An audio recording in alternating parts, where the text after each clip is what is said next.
Hello and welcome to a new episode of Muscle for Life. It's-a me, Mike Matthews, your pandemic pal, your corona chum, your quarantine Quixote. And this time around, I have the one and only big boss of biohacking, Ben Greenfield, back on the podcast. If you're not familiar with Ben, he is a New York Times bestselling author of several books, including his latest one, Boundless, which is a delicious buffet, a smorgasbord of techniques and tricks for optimizing your body, mind, and spirit. And Ben is the host of the wildly popular Ben Greenfield Fitness podcast, which is often sitting in the number one spot over at iTunes in the health and fitness category. I think that's what it's called. Maybe it's just the fitness category. Anyway, what with most of us huddled up right now, socially stranded, steadily sanitized, and maybe slightly stir crazy thanks to the Rona, which is not merely another flu, as many not doctors on Delete Your Instagram would have you believe. We have a lot of time on our hands right now to talk about things. And what better to talk about right now than immunity, longevity, and sex? And that's what Ben and I chat about on this episode. We talk about how you can use breathing techniques and nasal breathing in particular to decrease stress and even improve your sleep, several ways you can support your immune system, some of the benefits of cold exposure, Ben's secret sex salad recipe that can enhance your performance and satisfaction, I guess we could say. We also talk about doomsday prepping and using a lot of this newly found pandemic time productively and more. And quickly, before we get into it, I want to tell you about a charity sale that's going on right now over at legionathletics.com. So here's what I'm doing. I have put my best-selling health and vitality supplements on sale for 15% off. So that's my multivitamin, my green supplement, my fish oil, my joint supplement, my sleep supplement, all on sale for 15% off. And I'm going to donate 20% of this week's profits to the Center for Disaster Philanthropy, which is supporting healthcare workers, quarantine, and especially vulnerable individuals. So again, that is legionathletics.com, and our health and vitality supplements are on sale for 15% off. And the more stuff we sell, the more we are going to donate, because I'm going to be giving 20% of this week's profits to a charity that is helping virus first responders and people who are most negatively impacted by this situation. Mr. Greenfield, it's been a while, man. Thanks for making this work. I know that we got our schedules mixed up a couple times, but here we are. It's been too long, man. I'm just glad you're alive. You're in D.C., right? Yeah, outside of D.C. in Northern Virginia. The streets, the hard streets. Are there riots and grocery stores being depleted of toilet paper and elderly people running for quarantine and everything else that's going on out here? Lots of scary, balding, middle-aged men and their meek wives peering out of their windows of their homes, yes. Yeah, lots of fear. I'm actually out walking right now. I heard that ultraviolet light potentially just kill off coronavirus, just nuke it. So I'm just getting toasted going out in the sunshine as much as I can. That's my remedy. You're just going to get severe sunburns every day. Then you know you're going to be corona free. That plus toilet paper. Well, I mean, come on, dude. Cancer, a few melanomas. Well, yeah, that's the other thing is I have to get out in the sunshine because I need to go out and hunt now for any plant-based alternatives to toilet paper I can find. I hear lamb's wool might work. There's another one. I think it's called mullein, plantain leaf. So I'm just going to start going out with like big plastic garbage bags and finding anything I can find to wipe my ass. That's an alternative to toilet paper. If you can find something nicer, that might have more value per strip than money soon, Yeah. Well, I mean, I've got a lot of stinging nettle because there's white-tailed deer all over my property and they just go ape nuts over that shit. So I don't know how well it'd work to wipe one's ass. Might create a little razor blade on the anus effect. But all joking aside, that nettle that grows all over my property, I love to go out and learn about plants and forage plants and, sprout seeds and make all sorts of recipes in the kitchen from what I find outside. And man, this pesto I make out of the wild nettle is absolutely amazing. I just go get big bags of that, bring it back and blend it up with some good extra virgin olive oil, some Parmesan cheese, some walnuts or some pine nuts, a little bit of salt, a little bit of black pepper. There's some pretty cool recipes I can make regardless of whether or not I decide to use this toilet paper. So I'm happy either way. I'm jealous that you're kind of off the grid. Check this out. A year ago or so, I was talking to my dad dad and my wife. And I was saying, I was like, it would be cool to have a farm property that's like full prepper mode, ready to go off the grid, where you can grow your own food and hunt. I wouldn't want to live there full time per se, but it'd be nice to have it. I live in Virginia, Northern Virginia. You go into the state, you can get that for not as much money as you might think. And they laughed at me. I was actually telling my dad, I was like, we could go in on it half and we could just have it. I'm just that kind of person where I go, it seems like everything is just going along fine and it's going to be like that forever. But a lot of the systems that we rely on for our comfy life are pretty precarious. And we're seeing that now. And for really an inconsequential amount of money, or take on an inconsequential financial burden, I have 2 kids. My parents, both of them are still here. I have a brother. I have a brother-in-law. It might not be a bad idea to have that. They laugh at me. Now, I'm rubbing it in their face. I was actually talking about this with my boys last night. I have twin boys, and I was telling them, look, this whole coronavirus thing is a sickness that'll blast through, and hopefully we get herd immunity or develop a decent vaccine for it. And people will realize what defenses need to be shored up. People might realize that they actually do need to have more food in stock, or, speak of the devil, toilet paper. Like companies might realize they need to do a better job setting up their employees with the opportunity to be able to efficiently work remotely or virtually. I think if anything, some blessings will come out of this. Or maybe pay more attention to your health, even if more people now are like, you know what, I really want to get healthy. Right. You might actually want to start washing your hands for 20 seconds. Or what I learned is the equivalent of singing happy birthday twice. People hopefully are just going to become healthier as a society on a whole in terms of their immune systems. And also, just from a pure preparation standpoint, be a little bit more well-equipped to deal with something that could actually be more serious than something like coronavirus, like, let's say, a solar flare, for example, that knocks out all electricity and phones and communication services. I mean, that's the type of epidemic that I think would be a lot more serious than a virus. Based on that, I think it's not only worth stocking up on stuff, but also, you mentioned land can be, and I realize for some people this might sound like a couple of rich effers talking about buying land, but Idaho, for example, right across the border from me, there's so much acres that's dirt cheap over there. Like, I live on 10 acres in Washington State. I bought 10 acres for $90,000. You get that, you get a home loan, which is, of course, dirt cheap right now with what the feds have done with interest rates. You can get set up for not a whole lot. And then, from there, in terms of the information out there that teaches you how to do everything from hunt to plant forage, this week alone, I'm learning a lot of new things just being stuck at home with a little extra time on my hands. But I figured out this whole idea of sprouting. I had no clue how many nutrients you could unlock and how fast you can sprout seeds. So I've got like alfalfa, I've got red clover, I've got broccoli sprouts. My wife is doing microgreens. I mean, she's a big green thumb gardener anyways. I'm making a ton of different like yogurts and ferment. And I mean, there's so much you can do even without a garden. Like, this stuff is not rocket science. Even if you don't have a bunch of land, I'm actually just devouring a bunch of books on sprouting right now. I'm sure the carnivore folks would go nuts over this because of all the plant defense mechanisms, all sulforaphane I'm probably consuming, but incredibly nutrient. The anti-cancer molecule, that one?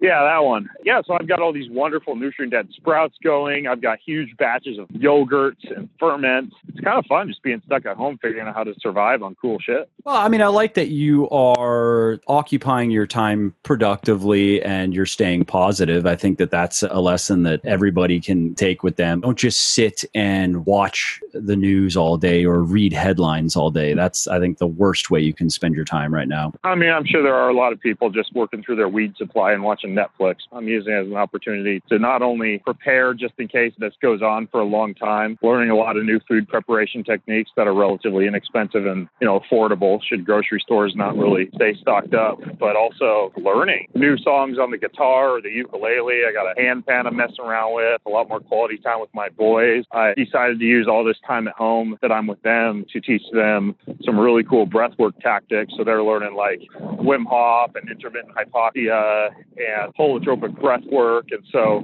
every single day I'm taking them into our little infrared sauna and just teaching them how to play with their prana, how to play with their breath, which is actually something I wish I'd have learned to do when I was a kid, like learn how to activate your sympathetic or your parasympathetic nervous system without drugs or medicines or supplements, just using your breath. It's pretty amazing what you can do with that alone. That's something you talk about in your new book, right? Boundless, which you said is doing really well. Yeah. It seems to be doing fantastically on Amazon. I get into this in the book quite a bit, like all these different forms of breath work that can be used for a variety of different kind of physiological functions. Like, there's this idea that I talk about in the longevity chapter of CO2 tolerance, right? Like if you look at a lot of long-lived species like the bowhead whale or the naked mole rat, for example, they actually appear to have much higher CO2 tolerance than average. And what that means is they're retaining CO2, which we know in physiology based on something called the Bohr effect. If you have simultaneously elevated levels of CO2 and oxygen more readily dissociates into tissue from the bloodstream. And so if you, for example, just learn something as simple as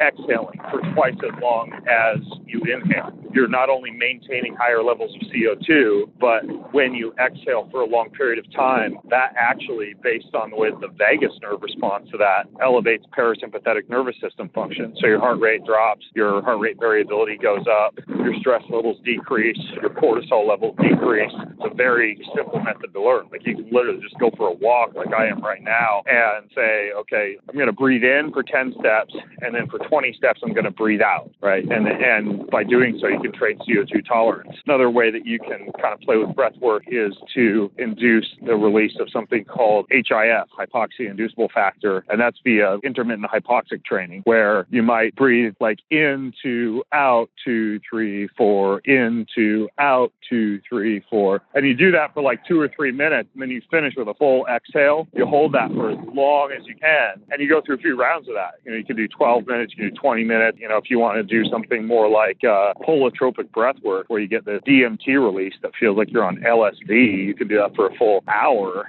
And there's actually some pretty cool physiological effects that occur from that as well. The other thing I talk about in the book is nasal breathing, right? Just this idea that when you breathe through your nose, not only do you better oxygenate the air, you heat the air, it passes through all the turbines in the nasal cavity, and that produces more nitric oxide. It forces you to breathe diaphragmatically rather than the shallow chest breathing that activates some of the baroreceptors in the chest that can cause a cortisol response. And teaching yourself how to, even during like a hard exercise session, engage in nasal breathing versus mouth breathing, you actually get a lot better oxygenation and a higher level of nitric oxide produced. And the other thing that's really interesting, I get into this a little bit in the chapter on symmetry and beauty, is the concept of breathing through your mouth constantly, which is one reason why what I think is kind of a silly idea of like mouth taping as you're going to sleep has become popular, is that when you're breathing through your mouth constantly, it can actually change the shape of the jaw and cause some crowding in the teeth. It can disrupt some sleep cycles. And so learning how to breathe nasally when you sleep,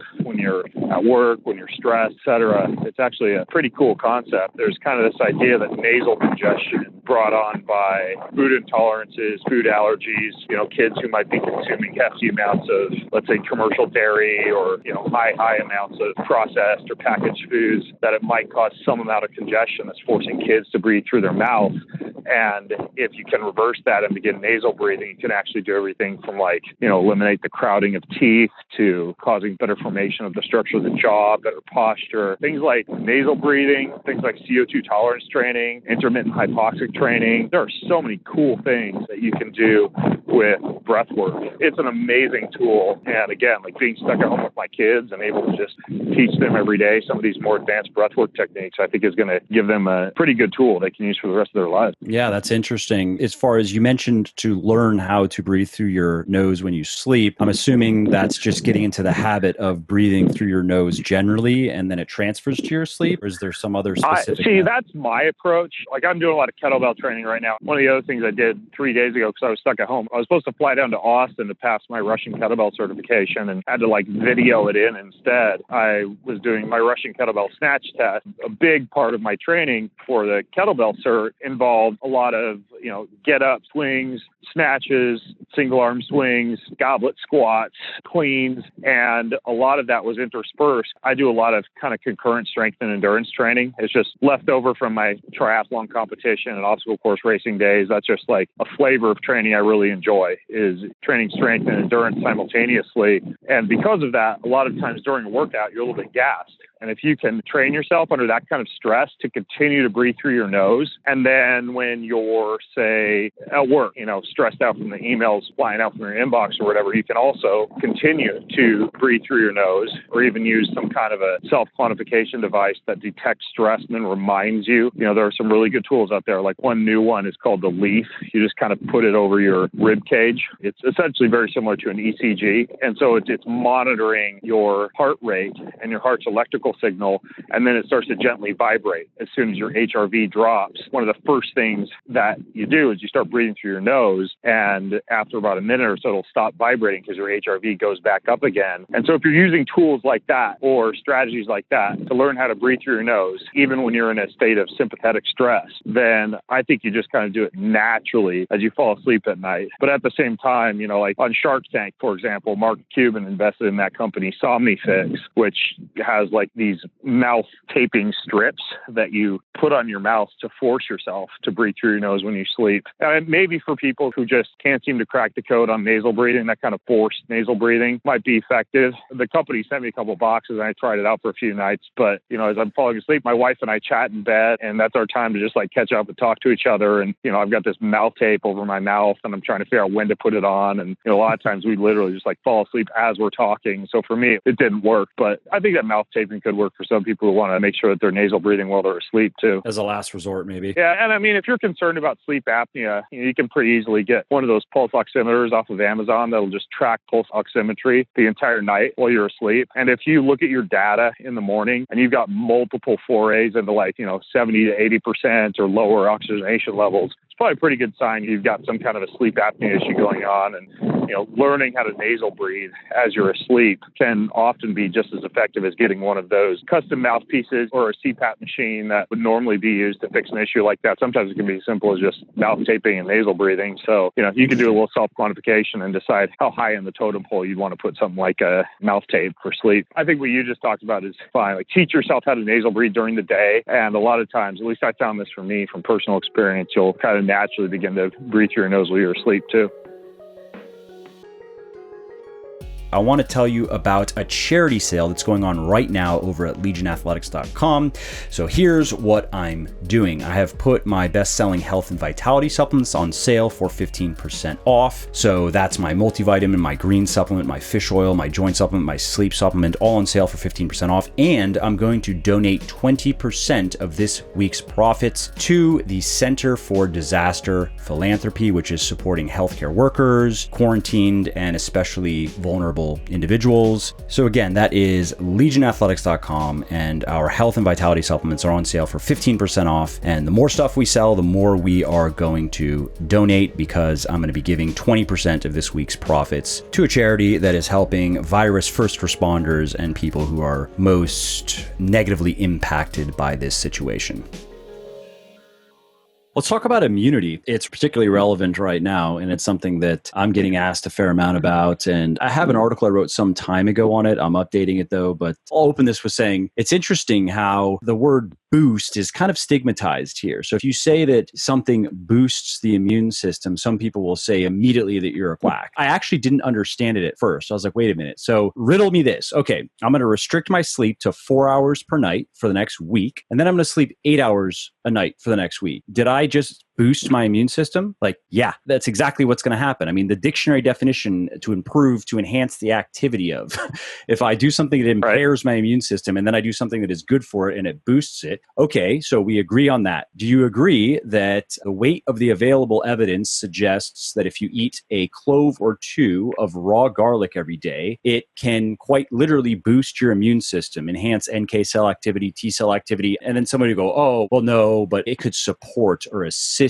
the immune system. And so I've had this discussion with a couple of people. I'm like, oh, so now we're just playing semantic games? I don't get it. But then what I realized is, quote unquote, immune boosting, I guess that well has been poisoned by scammers just selling like vitamin C and lysine pills or something. So that's interesting that there's good evidence that there are behavioral things you can do. There are some foods that you can eat. There are even some supplements you can take that probably will enhance your immunity. And of course, it's not a replacement for just basic good living habits, but But especially in a time like this, if you could add some extra little things to your regimen and bolster, strengthen, support, assist, boost, whatever word you want to use, your immune system, why not do it? What are your thoughts? Yeah, I agree. A big part of that's just semantics. I mean, you could say the same thing about training, right? Like blood flow restriction straps, right? Like you could say that that's a workout boost. If you wore them during any workout that you normally do, you might get a little bit better satellite cell proliferation and a better growth hormone response post-training when you train with BFR straps versus without. And sure, those could be marketed as like, I don't know, a workout boosting device,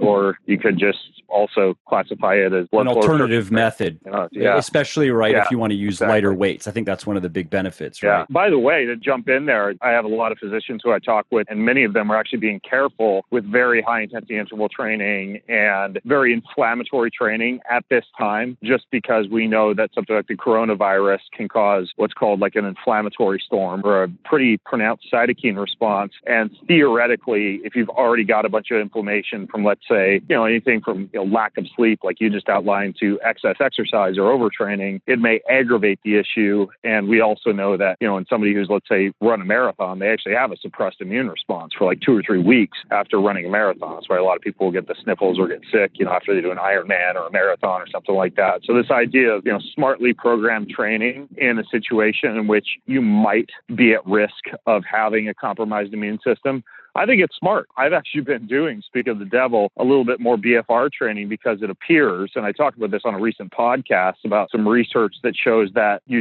still get that satellite cell response and mitochondrial proliferation, but at lower levels of inflammation. So, rather than me going out and doing German volume training or something that might cause a pretty pronounced inflammatory response, I could instead use BFR, lightweight, elastic bands, et cetera, and still get a training response with less inflammation. So I've actually personally been doing a lot more body weight training, BFR training, long walks in the sunshine, some sauna, some cold water soaks, stuff like that, just to make sure I'm not overtraining at the same time that there's a virus going around. I'm just trying to be smart about that. But as far as the immune system, well, heck, let's just piss people off and call them boosters.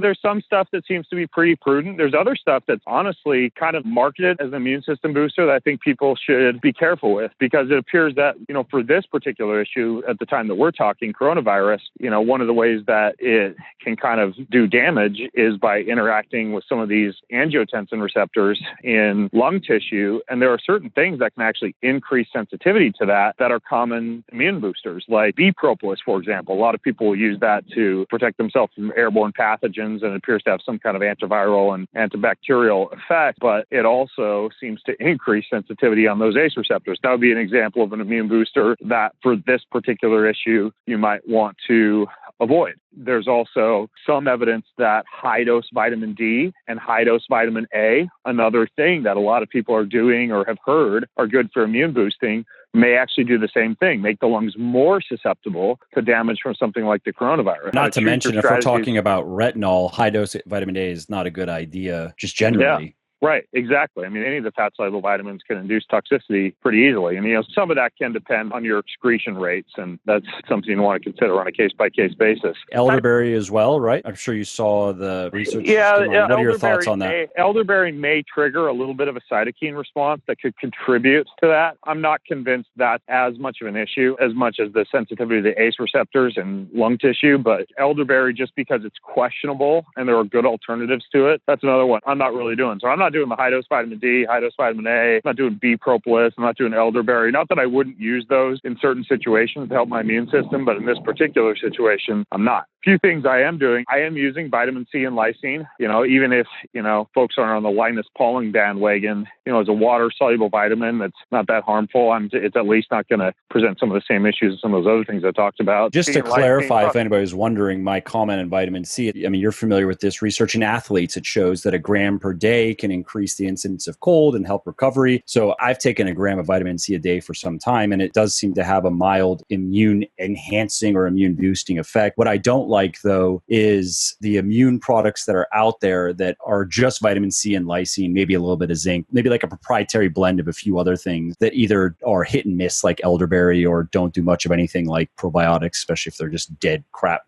probiotics, and then overpromise and oversell the product as something that is going to supercharge your immune system. And if you're around sick people, don't even worry about it, just swallow these pills. And so it seems like a lot of people immediately when they hear immune boosting, they think, oh, one of those people. Yeah, but I can tell you probably the top three things that I'm doing. I'm a big fan of glutathione and acetylcysteine. And in particular, considering the lung tissue doesn't actually have a lot of antioxidant activity in and of itself. And this is something that functional medicine docs have used for things like mold and mycotoxins and biofilm that build up in nasal cavities and lung tissue for a long time. But this idea of actually breathing or using like a nasal spray, glutathione and acetylcysteine, I think it's smart in this time. And so what I did was I bought, I think it was like $40 on Amazon, a nebulizer, which is a little mask that you wear. And, you know, you can nebulize essential oils, you can nebulize glutathione, you can nebulize N-acetylcysteine. So I've got liquid glutathione and liquid N-acetylcysteine. And I actually use a little bit of colloidal silver as well. And for about 20 minutes while I'm just standing in front of my computer replying to emails during the day, I actually breathe in via nebulizer glutathione and N-acetylcysteine. And I just alternate between one deep breath in through the nose and one deep breath in through the mouth. And that in particular targeted towards the respiratory passages that this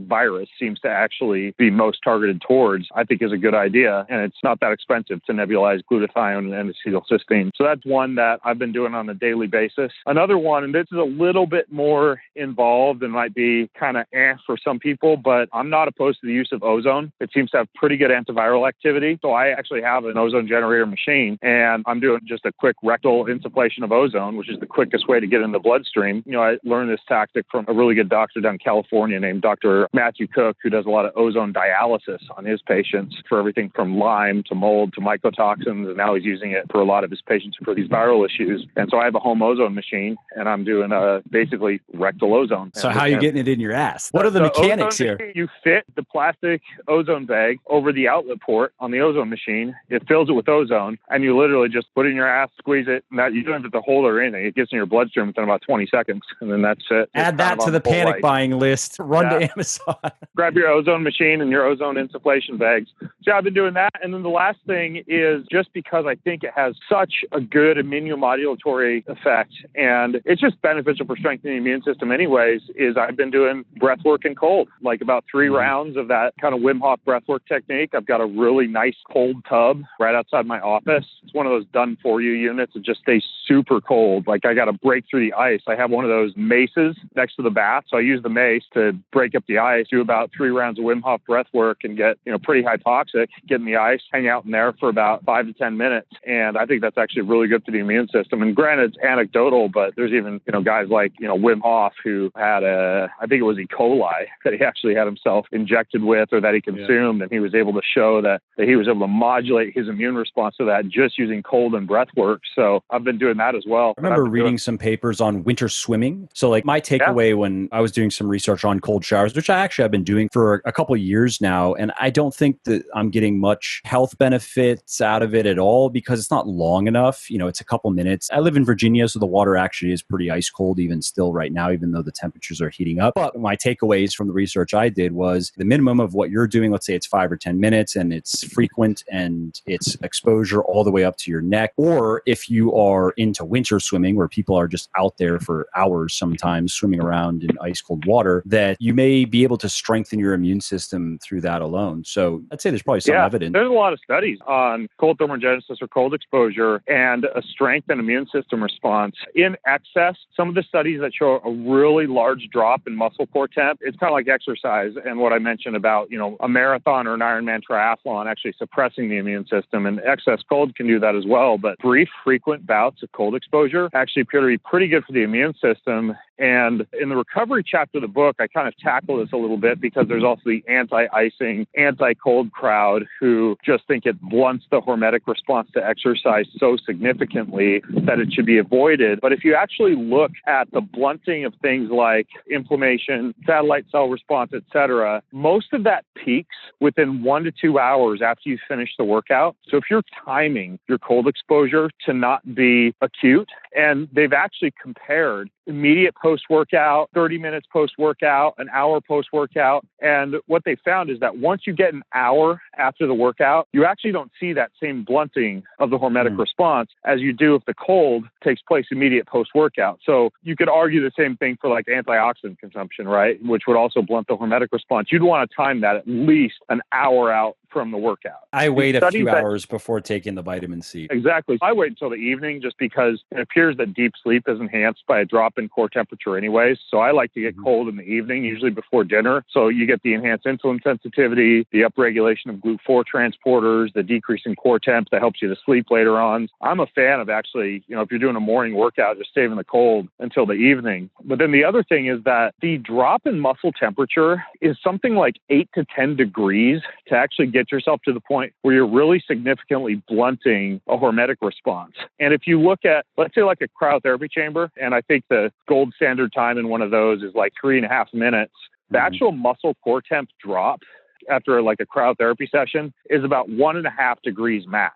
So you're not getting anywhere near the drop in core temp that you'd get from like what they might be doing in a football locker room, a 10 to 15 minute ice cold soak post scrimmage or post practice or post workout. And that's reflected in research too, that compares cryo to the ice baths, right? And if I remember correctly, cryo wasn't nearly as effective for this reason. Right, exactly. But even an ice bath, you got to be in there for 10 plus minutes to actually drop the temperature low enough to significantly blunt the hormetic response. So even then, you got to be in cold for quite a while to a pretty significant extent at a really low temperature to cause some of these effects that everybody is concerned about. So I play it safe and just wait. And I don't do any cold or antioxidants for at least an hour after the workout. And I try to wait a few hours. And it really only turns into an issue if you're staying in there a really long time and getting significantly cold. So I think people worry about that whole blunting of a hormetic response to exercise with cold too much.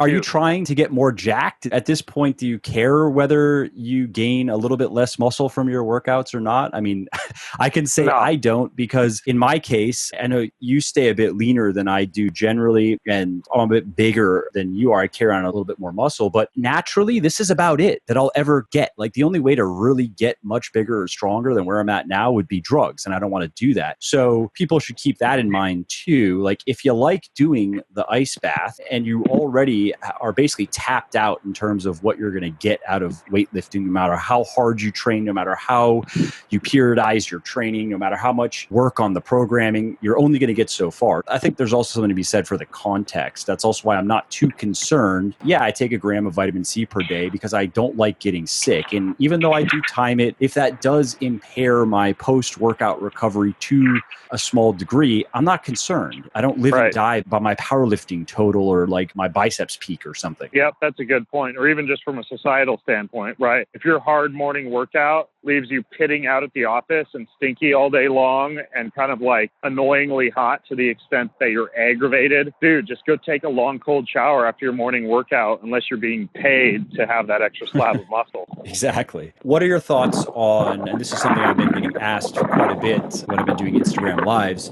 on calorie intake right now and how that can affect the immune system? Well, again, dose response, right? We know that excess fasting is something that can be stressful and that can suppress the immune system, whereas brief bouts of fasting or compressed feeding windows or longer periods of time between meals may actually suppress inflammation a little bit.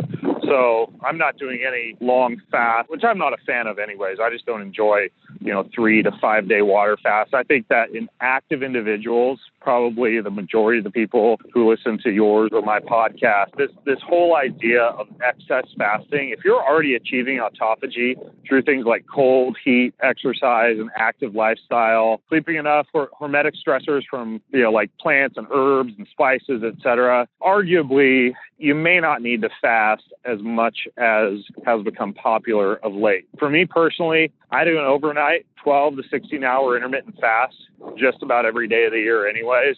And I enjoy that. I don't usually even get hungry anyways till about at least 9 a.m. in the morning, and usually close to like 10:30. So, I'm just doing what I do anyways, which is a 12 to 16 hour intermittent fast. And aside from that, I'm always careful with my consumption of, acellular carbohydrate or processed carbohydrate. I'm always extremely cognizant, even more than carbohydrates, because I think those are over vilified as well. I'm much more careful with my consumption of inflammatory seed oils, like canola oil, sunflower oil, safflower oil, etc. I'm just being more careful with that. And it's actually pretty easy being stuck at home, because really most of my exposure to those type of oils comes when I'm going out to restaurants or when I'm traveling through airports, and eating packaged food, etc. So just being really careful with mitigation of vegetable oils and a lot of glycemic variability, I think, is smart anyways. But I'm cognizant of that. And as far as the fasting goes, I'm keeping up the 12 to 16 hour intermittent fast. I think that excess fasting in this scenario is, again, going to be one of those things that could suppress the immune system response. Whereas for men, 12 to 16 hours. For women, especially lean and active women, not going much longer than about 10 to 12 hours. It's a good anti-inflammatory strategy, this whole idea of the compressed feeding window. And it's easy to do and is probably natural for many people. I mean, for me, I eat dinner and that's pretty much it. Sometimes I'm eating home a little bit later, depending on work. I might eat dinner anywhere between 7 and 8, I guess. And then I'm done eating. I have my first calories around, like you, probably around 9:30. Yeah. The only situation, and a lot of people just like to eat that way. Yeah. The only situation which I'm actually going to start to adopt during this scenario, those longer, like 2, 3, 5-day fasts, are if we really truly run out of all toilet paper or toilet paper alternatives, I'm going to have to figure out ways to not poop. And I think not eating might be one of the best strategies for that. Well, you shared, though, some pretty unique options that you have. You're going to be able to forage for exotic toilet paper. Maybe that'll be like an Etsy business, so you can start a side hustle if you need to. My wife was joking. She's like, well, Ben, if you start killing the white-tailed deer on the property, we can just figure out how to use their hides as toilet paper. So we got that as an option. That's creative as well. One other point on diet and immune function is energy status. So being in a calorie deficit versus just eating maintenance or even in a surplus. What are your thoughts? Because a lot of people were cutting before all of this shit started to get serious. And so they've been asking, like, should I continue cutting? What should I do here? I've seen no data on whether a hypocaloric state is going to have a significant effect on the immune system. I know that fasting, compressed feeding windows will actually downregulate inflammation and may, quote, boost, unquote, the immune system to a certain extent. But as far as calorie cycling or whether or not your fasting is in the context of a hypercaloric state versus an isocaloric versus a hypocaloric, I can't say that I've seen anything on that related to the immune system. Even in folks who are, let's say, consuming a hypercaloric diet for mass gains, I still think that compressed feeding windows are a good idea, just so you can kind of have your cake and eat it too, right? So you have your phase of autophagy and downregulation of mTOR, where you're going for a certain period of time without eating, but assuming you're choosing the right foods, seeds and nuts and avocados and coconut milk and meat and organ meat and, all these nutrient-dense / calorie-dense foods, you can easily squeeze, 5,000 to 6,000 plus calories into a 8 to 12 hour compressed feeding window on 2 to 3 square meals and kind of have your cake and eat it too. Still get the fast in, get some autophagy, and then go back into a hypercaloric kind of intermittent fasting state type of scenario. So I don't know how much of an effect that's going to have on the immune system, though. I doubt that anything except long-term hypocalorie intake is going to be that big of an issue. And that's what I would be careful with, is just, anyone who's dieting down without any refeeds at all, that's where I'd be careful. Yeah, that's exactly what I was telling them, is if you've been cutting for a while now and you're feeling a bit run down, this would be probably a good opportunity for a diet break. That's the case regardless of some new virus going around. It's just the right way to do it. But if you are feeling fine, if you're just starting restricting your calories, I wouldn't be concerned about it. I would say do what you want to do. If you want to take a diet break now, do it. If you don't, you feel fine, that's probably fine too. Yeah, I agree. There are so many other things that you talk about in your book. Just for people listening, again, the book is Boundless. There is stuff on sex. Why don't we wrap up with that? Let's talk about sex. That'll be fun. Let's end on a high note. Yeah, why not? What do you want to talk about? In this section, you're talking about tantra. You're talking about increasing sex drive. You're talking about getting more satisfaction out of sex. Let's hone in on those. Let's start with the free and easy stuff that's related to something we already talked about, breath work. So if you're doing that type of intermittent hypoxic training where you might go into, out, 2, 3, 4, into, out, 2, 3, 4, what you can do is you can actually train yourself how to move sexual energy. This would be more from like an Eastern medicine standpoint, up the chakra. So you're starting with the root chakra and trying to move it up towards your head. Especially for males, this is useful, but women can use it too. You can train yourself how to get into a multi-orgasmic state. You can orgasm without an ejaculate. It's kind of like this trapping technique. It's very well explained in a book called The Multi-Orgasmic Male. But essentially what you do is when you breathe in on that in, 2, out, 2, 3, 4, you actually contract your perineum and essentially do what would be the equivalent of like a Kegel-esque exercise when you breathe in. So it's a contract on the in, and then you relax everything on the out, and then you're in to contract, out, 2, 3, 4, relax, in to contract, out, 2, 3, 4, relax, with the contraction, the relaxation being all around the pelvic muscles. And then what you do is at the very, very end of that breathwork cycle, you take a very deep breath in, and you just pull all the energy from your perineum, from your groin and everything, all the way up. You imagine going all the way up to the top of your head, and you suck in all your breath. You just hold that for as long as possible.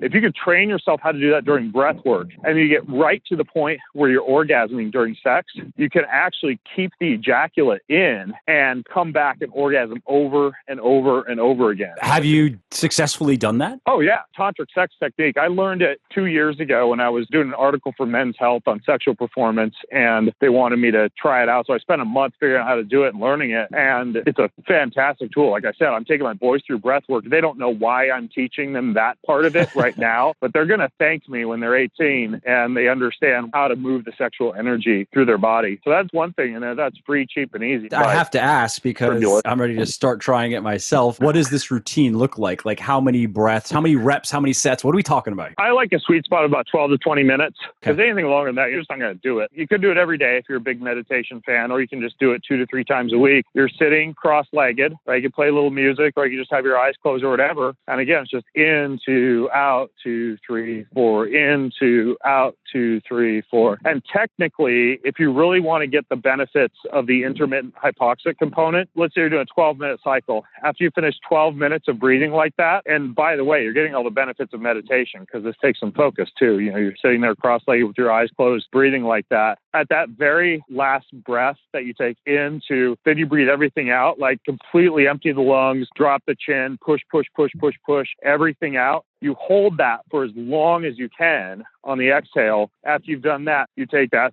and you breathe, breathe, breathe, breathe, breathe everything in, and kind of at the very top of that breath, keep sucking it in. It kind of sounds like this. Like you're sucking through a straw. You trap everything up in the head. You're squeezing the perineum, and you can do all that. And the Kegel squeezing is on the inhales, right? Yep, the Kegel squeezing is on the inhales. If you decide you want to experiment with your breath, I would lay down if you do this, but you can do that for like an hour, and that's technically what holotropic breath work is. And if you do it for an hour, usually you're doing that full exhale followed by the inhale about every 10 minutes or so. So you're doing like 6 different cycles, and you're in a completely different universe by the end of that less breath hold at the end of an hour. I only do this about once a month because it's very physically demanding. You feel as though you've dropped about 100 micrograms of LSD when you finish that last breath cycle. You're on cloud 9 the rest of the day. If you say like, get up in the morning when the house is dark and quiet and go lay on your back and, whatever place you go typically to do meditation, it's amazing. So that's one thing for sex. Another couple of things that I really have found interesting, at least, that I talk about in the book. I don't know if you've messed around much with oxytocin, like these intranasal oxytocin sprays that you can get. Nope, not at all. Oxytocin, we release it anyways, from the time we're babies and we're breastfeeding, all the way to after we orgasm during sex. A woman releases a bunch when she's giving birth, but it's this feel-good, trust, cuddly hormone. And you can actually buy intranasal oxytocin spray. And if you huff a little bit of that before sex, you want your partner to do it too. But when you have sex on a whole bunch of oxytocin, it's amazing. Like it increases your connectedness to your partner. Everything feels better. It increases tactile sensation on the skin. There's a little bit better sensory awareness and, everything feels better. So I always have a little bottle of intranasal oxytocin in the drawer of the fridge for those date nights where we really want to, amplify the sexual experience experience. Remember, though, that oxytocin is a trust hormone, so don't huff a bunch of that stuff and then go negotiate, buying a used car or whatever. So be careful when you use it because it turns you into a cuddly little softie. Finally, anything that is a really good, potent nitric oxide precursor, I'm a huge fan of that. And in the book, I get into this idea of making like sex salad. And, you can use arugula, extra virgin olive oil, pumpkin seeds, cubed watermelon, like a nice beet, throw some goat cheese in there for flavor. And this idea of just like choosing a bunch of nitric oxide precursor rich foods and consuming those, prior to a date night or prior to a night where you're going to have sex versus, like the 4-hour body, old school Tim Ferriss approach was have a fatty steak with a bunch of cholesterols from egg yolks because it's going to amplify your testosterone and your hormones. And I'm not opposed to that strategy for endocrine support as a practice, but all that's going to do is draw a bunch of blood away from the organs that you want to have blood flow to before sex. So save those meals for, other times when you're actually trying to build up your hormones and get your cholesterol up and amplify some precursors for testosterone and DHEA, et cetera. But for hot date nights or sex nights, go with some of those lighter meals with nitric oxide. Use the old bodybuilding trick of a little red wine and dark chocolate to increase vascularity. Same thing, you can use that for a little dessert or have that along with your sex salad. And it sounds simple and stupid, but in the absence of sildenafil or something like that. And by the way, the other thing related to nitric oxide that's right next to my oxytocin nasal spray in the fridge is nitroglycerin cream. You don't have to. If the idea of rectal insufflation of ozone for your immune system made you cringe, you can just apply it to your scrotum. But if you take a dab of nitroglycerin cream on the end of your finger, stick it up your asshole so it gets absorbed super fast, it basically gives you the effects of Viagra within about 2 minutes without having to time the little blue pill or anything like that. So nitroglycerin cream is actually pretty damn amazing in and of itself. Fascinating. I think this is something I've experienced myself, and I hear from people who use my pre-workout, and not for a shameless product plug, but because of the citrulline, because it has 8 grams of citrulline per serving and a little bit over 2 grams of betaine. And if you take that, even if it was my product or just buy them in bulk, whatever, I don't care, but having those 2 ingredients in your daily regimen definitely makes a difference in terms of erection hardness. It's noticeable. Oh, yeah. And some of those things that don't involve food, but are more like pre-workouts or nitroglycerin cream or anything like that, you can use those too before a sauna session. And if you want to sweat buckets in a sauna, if you're using a sauna for something like, let's say you tested high for heavy metals and you want to sweat a bunch out, or you just want to get hotter in the sauna, any of that same stuff that you'd use for sex, if you do it before a sauna session, it's amazing. Like you sweat buckets and buckets. Some of this stuff you can use for other purposes too. Yeah. Yohimbine is another one that's good for big dick energy, as the internet kids say. Yeah, that stuff's not bad either. Well, hey, man, this was a great discussion. This was fun. We could do it again sometime. Pick another several subjects out of your book, because there are 21 chapters in Boundless. And yeah, the book's split up into basically mind optimization, brain optimization, everything from nootropics and smart drugs to biohacks for cognition, et cetera. And then I get into a lot of fitness, a lot of body enhancing tools, recovery, immune system, beauty, symmetry, et cetera. And then what's a large portion of my life, and really where I think ultimate fulfillment and happiness lies beyond just being able to memorize a deck of cards or get a 6-pack abs or, whatever you're doing for the brain or for the body, is the spirituality component, happiness, love, gratitude, family, sex, all those things that sometimes I think get neglected in the fitness sector. I tackle those pretty heavily towards the latter part of the book. Originally, the book was actually just going to be a book on anti-aging and longevity, and then it just kind of blossomed from there into a whole different beast. So there's about 170 pages just on this whole sector of anti-aging and longevity, everything from peptides to hormones to blue zones to all these things you can do to increase lifespan. Yeah, I remember when you were telling me about when you started working on the book. Well, you're in the middle of it, but at that point, it was just going to be a longevity book. I remember that. I'm happy it turned out to be a little more comprehensive than that, because obviously guys like David Sinclair, for example, he just came out with a really good book on longevity. And there are others. I think Peter Attia is publishing one soon. There are great books on longevity. So this one's got a lot of that stuff in it. But obviously, based on the page count of the book alone, which is like 650 plus pages, it wound up being a lot more than just that. Yeah, it's cool. It's a buffet of all kinds of interesting health and fitness topics. So again, it is Boundless, and you can find it wherever you like to buy books, right? Yeah, anywhere. And there's an Audible version, there's a Kindle version. Hopefully people enjoy it. Yeah. Thanks again for taking the time to do this, Ben. Really appreciate it. And I look forward to doing it again. All right, man. Make sure you go buy an ozone machine for your rectal insufflation before they all disappear after this podcast. You sold me. I already placed the order. Good man. Cool, man. That was perfect. All right. Well, that's it for today's episode. I hope you found it interesting and helpful. And if you did, and you don't mind doing me a favor, could you please leave a quick review for the podcast on iTunes or wherever you are listening from? Because those reviews not only convince people that they should check out the show, they also increase the search visibility and help more people find their way to me and to the podcast and learn how to build their best body ever as well.